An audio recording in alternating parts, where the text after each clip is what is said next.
Salam əziz müəllimlər, mən Səbinə Yusubova. Bu gün sizlərə 5-ci sinifin 9-cu mövzusu olan oduncağın emalı üçün iş yeri və alətlər mövzusunun izahını verəcəyəm. İş yeri nədir? İş yeri işin icrası üçün uyğunlaşdırılmış və müvafiq alətlərlə təsis edilmiş məkandır. İş yerində oduncaqdan hazırlanan bütün işlər xarrat versakında yerinə yetirilir.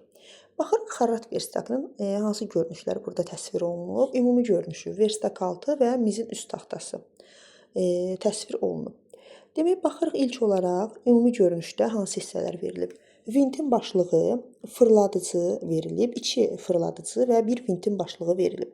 Daha sonra baxırıq versak altında arxa ayaqlar, paz, birləşdiricilər və qabaq ayaqlar verilib.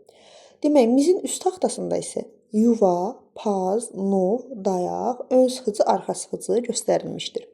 Versak mizin üst taxtasından və versak altından ibarətdir. Daha sonra, demək, tərtibatlarımızdan bəhs eləyək. Tərtibatlarımıza atlıq taxta, dayaq və mişarlama qutusu aiddir.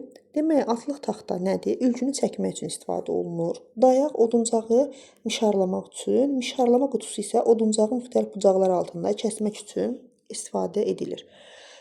Sonra, başqa bəhs edirik sizlə. Həccak kimdir, xarrat kimdir? Demək, oduncağın emalı mebel təmiri və istehsalı müəssisələrində həm xarrat, həm də demək, həccakçılar iştirak edirlər. Demək, məsələn, həccakçılar oyucu ustalardır.